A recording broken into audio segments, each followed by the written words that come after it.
Since it was founded in 1985 in response to a crippling famine in Africa, Comic Relief has supported projects for disadvantaged people in the UK and around the world through its own brand of fundraising with the whole nation.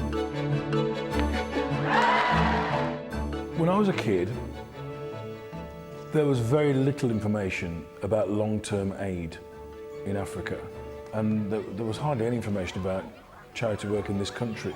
National campaigns like Comic Relief are moving beyond just raising money and awareness to encourage people to take actions for change. This shift offers schools the potential to get much more out of engaging with NGOs and appeals. Kids, somewhere in their brain now, have got this whole area about foreign aid and about helping people here that we didn't have back in the day. It's about winning hearts and minds as well as raising money. And I think that can be inspirational. It's important to have role models that do things to make young people think that perhaps there's something I ought to do as well.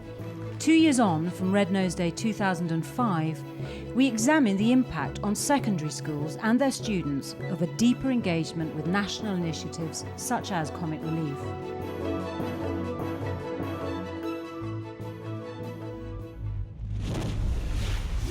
Last Red Nose Day we had Big Hair and Beyond. You know, the idea with that is, you know, pupils do dress up for Red Nose Day.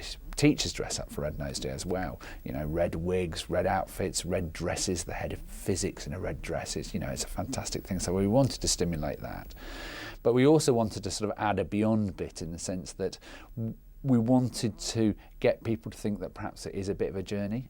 Actually, you're doing something that's much more exciting than just getting your students to laugh, and you're doing something much more exciting than just getting them to raise money.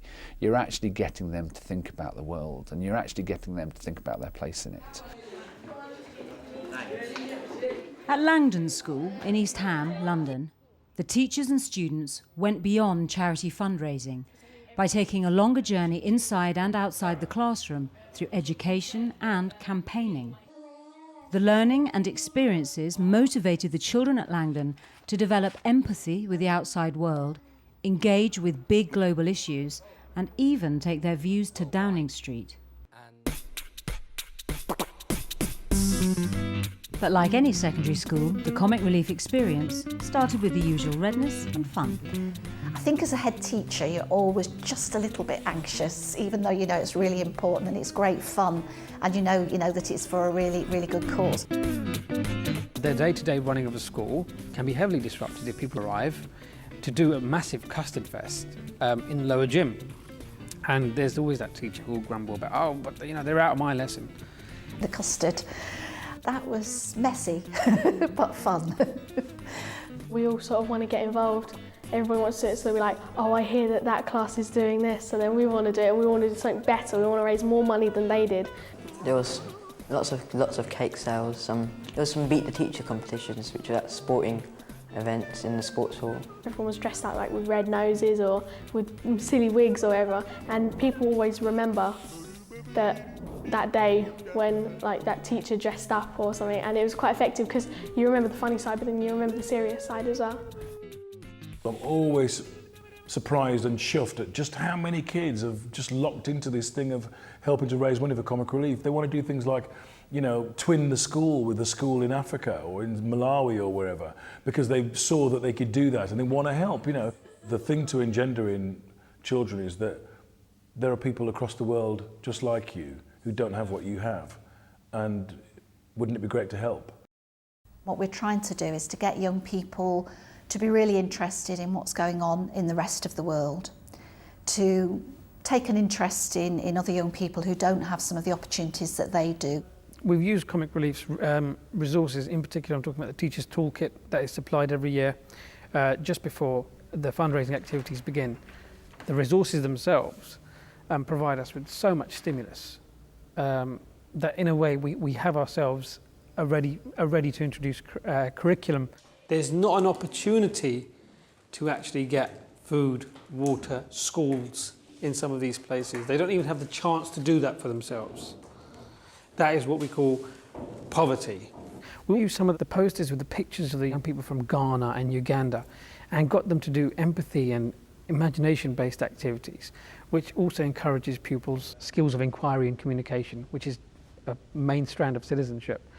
And the young people would sort of look at these pictures and sort of say, my name is this, I was born here, I haven't got this, I'm trying to do this. What type of things could we therefore now do? Could we send out, even just make a pen pal, so every child in the schools around England had a pen pal in Africa? If we wanted to help like people on a larger scale, it's all about like raising awareness. Any way you can make like the slightest change is still helpful. And I think if one local community does it, then the others will catch on. And then hopefully you get the national community doing it, and you can make a big difference. It's just a bigger part of their citizenship activities, really. And it's about real citizenship. It's not about just learning things in books. It's about actually caring for others and being involved and taking responsibility for supporting other young people. The heart of all our lessons is really about telling stories of the people that the money schools raise help. And we use those stories as almost the key element. And we build from those stories, giving teachers activities and ideas about how they can introduce the children we focus on to their students, help kids explore those young people's lives, understand the sort of similarities and differences, and out of that begin to understand some of the deeper issues behind it. Her mother didn't go to school, her brother St. PJ is about to drop out of school, and Margaret has never ever been inside a school, all because of a lack of money. The classroom, for a while, was a trip to see what's going on somewhere else. In 2005, Langdon was one of thousands of schools to take part in the Send My Friend to School challenge. Comic Relief, together with ActionAid, Oxfam and other partners, had asked school children to take a specific action for change on behalf of the 100 million children around the world who don't have access to education. There's an interesting statistic, I think, if every girl completed primary education around the world, that would reduce HIV infections by 50%. You know, for me, that really shows how powerful education is as a tool. And we came up with a thing called the Send My Friend to School challenge, which we put in Red Nose Day, to represent a child who was missing out on education, and to send it to us and then help us deliver it to the G8 world leaders. We've got involved particularly in Send My Friend to School campaign, which has been a really important one. There's been fun elements to it, but it's been one in which young people across the country have got involved, and we've really enjoyed being a part of that campaign. I think it worked really well for a number of reasons. There were some good educational materials attached, so there were good workable lessons that students could do, but also during those lessons they were actually making a product, cutting out shapes of young people. Every classroom, to an extent, was making buddies. They were even personalising them, and as they personalised them, the buddies themselves were as diverse as the students. You'd sit in your form class with all your form, and then you would make buddies, so it gets everybody involved. And each buddy represented a child who wasn't able to go to school. And everybody knew that. They were all sort of given that information, so we all sort of knew what we were making them and why we were making them. In 2005 we saw a slight other shift. Not only were we talking about fundraising, but it was campaigning as well.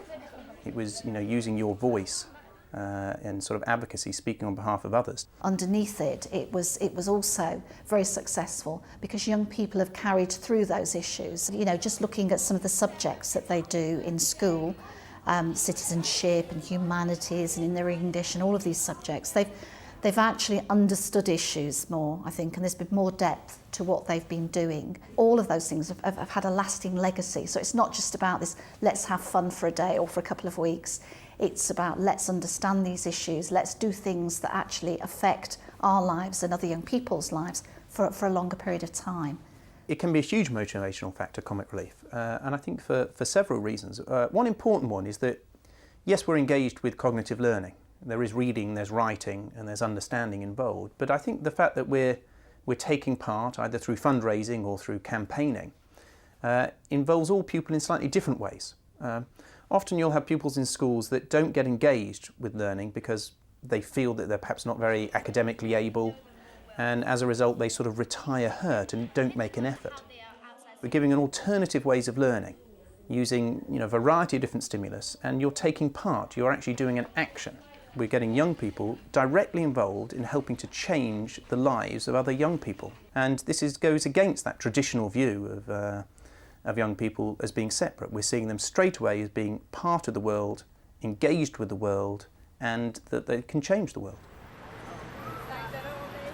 Their experience in 2005 led the students from Langdon to Downing Street and beyond. A journey that left a lasting legacy of globally aware young people wanting to take actions to change the world. Can you tell us what you and the other world leaders are going to do this year at this year's G8 to help all children in the world get an education? We just committed ourselves to, over the next 10 years, £8.5 billion. World leaders can organise to give this massive amount of money. What can us kids in schools do? Obviously we can't, so it's like, what can we do? So we asked him that as well.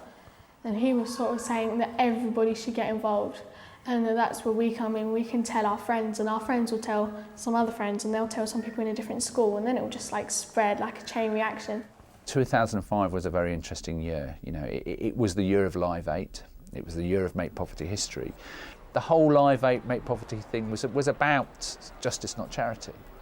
And that was about people acting as citizens to, you know, say it's not acceptable that a child dies every 3 minutes from poverty. We took that to so many different levels. We had our young people write speeches that they gave at the UNICEF conference last year at the G8. The J8 Global Citizens Programme, where they wrote communiques about poverty in Africa. This year, 2 students of ours went to Mozambique with Nelson Mandela, and it was all spurred on by the Make Poverty History and Send My Friend to School campaigns. We always like to think we've got future prime ministers, future politicians, you know, future charity aid workers in the school, which we probably have got, and you know, it's about them also learning at a very early age the responsibility of these things.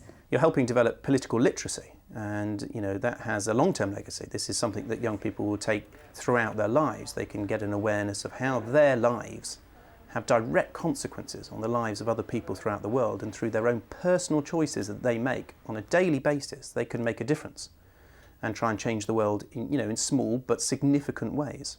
It's about empowering young people to make change, even if they know they can't make change all the time. But it's the spirit of it. Young people know that sometimes it won't succeed, but it's about saying, but I did do that, and I will carry on, and one day I will change it. It's about learning how to exist in the world and contributing. And I think that, you know, if you can have that quality in your school, that's a good thing. What is the message that we should take home to Britain? And what should we as children do to ensure every child gets into school? The message you should take back is that you can make a difference